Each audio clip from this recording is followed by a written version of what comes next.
Maka di antara upaya untuk menjadikan anak-anak kita itu anak yang soleh dan soleha, upaya pertama itu adalah apa? Ketika seseorang itu memilih pasangan hidup atau memilih calon suami dan istrinya, Rasulullah Shallallahu Alaihi Wasallam sudah memberitahukan, sudah mengabarkan bagaimana ketika seseorang itu memilih pasangan hidup. Beliau Nabi Muhammad Shallallahu Alaihi Wasallam menyampaikan bahwa pilihlah pasanganmu itu yang pertama karena kecantikannya. Kemudian pilihlah pasanganmu itu karena hartanya. Kemudian karena keturunannya dan karena akhlak dan agamanya. Maka di antara keempat pilihan itu, semua yang terbaik adalah ketika seorang pilihan memilih pasangan hidup itu karena apa? Karena akhlak dan agamanya. Dan kenapa pula Rasulullah itu menyampaikan karena keturunannya? Karena nasab itu akan menentukan kebaikan-kebaikan kelak nanti di masa yang akan datang. Karena nasab itu adalah salah satu 5 hal yang harus dijaga dalam Islam. Ada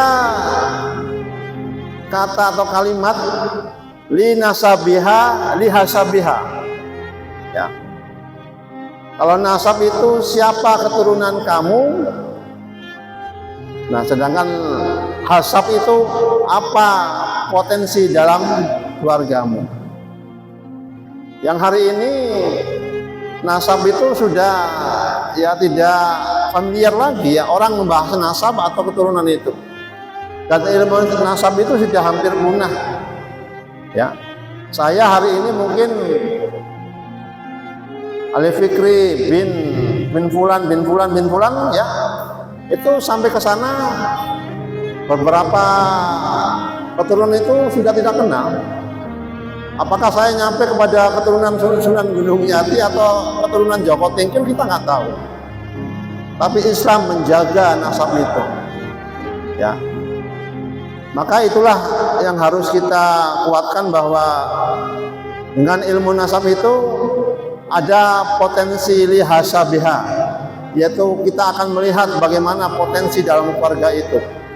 Kalau ada di keturunannya itu, dalam keluarganya pernah mungkin jadi seorang pemimpin, maka suatu saat nanti di antara keturunan dia ada orang yang akan jadi pemimpin.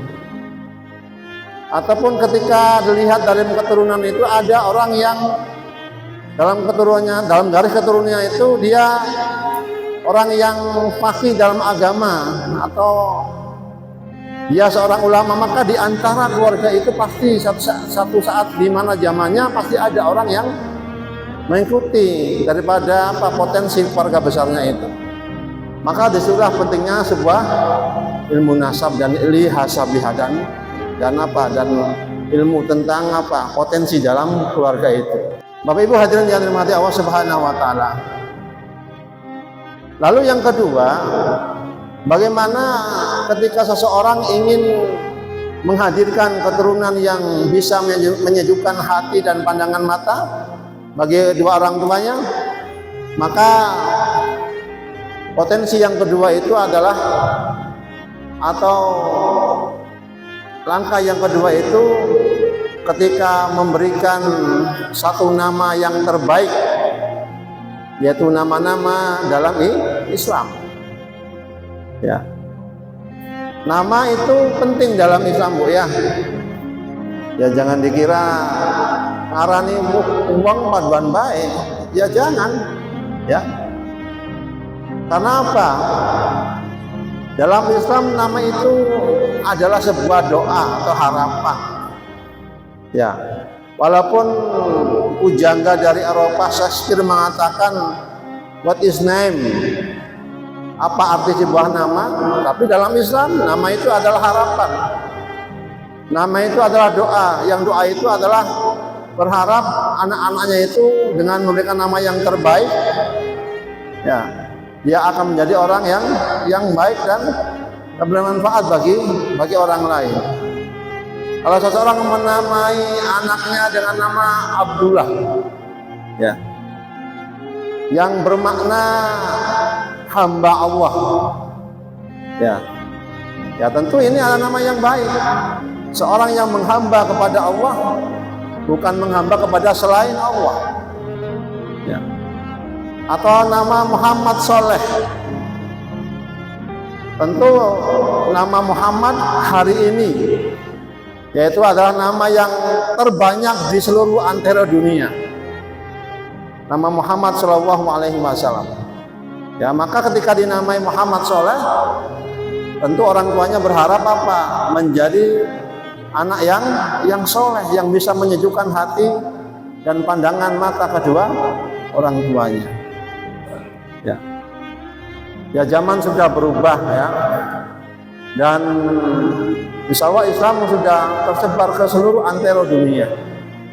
Namun zaman bengen, ya, pula hari ngrungunan kok misalnya, ya, lahirnya ya dina Kemis, kemudian puputnya Senin, maka dijenengi Misnen, ya gampang baik, supaya eling, supaya ingat kapan lahir, kapan puputnya, ya. Kemudian umpamanya lahirnya dina Kemis, puputnya Ahad, ya dijenengi, ya, arane Miskat. Nah segitu gampangnya orang zaman bengen, ya. Tapi Islam mengajarkan nama yang terbaik, yang bisa nama-nama terbaik itu ada dalam Al-Quran, ada dalam hadis, dan juga ada banyak nama-nama para sahabat Nabi dan juga para Nabi dan Rasul. Maka berilah nama yang terbaik itu, karena nama itu merupakan harapan doa untuk kebaikan bagi kedua orang tuanya, yang berharap kelak nanti keturunannya itu bisa menjadi keturunan yang bisa menunjukkan hati dan pandangan mata kedua orang tuanya. Kemudian yang ketiga, bahwa ketika kita mengharapkan anak-anak kita adalah anak-anak generasi yang soleh, yang robbani, maka upaya yang ketiga itu adalah mendidik anak-anak kita dengan pendidikan yang terbaik. Bagaimana pendidikan yang terbaik itu? Ya, kita berikan pendidikan yang terbaik itu adalah pendidikan yang berbasis Islam. Ya. Karena apa? Hari ini di era yang digitalisasi, tentu kita akan lebih sulit, ya, untuk apa? Untuk mengarahkan anak-anak kita, karena kita terus berperang dengan apa-apa yang ada dalam media sosial itu. Maka ketika kita menyekolahkan umpamanya, ya, di sekolah-sekolah yang berbasis Islam, semoga ini akan membantu kita untuk bisa apa? Bisa menciptakan, ya, atau bisa mengkader atau bisa membina anak-anak kita supaya menjadi anak yang akhlaknya soleh, akhlaknya baik, ya.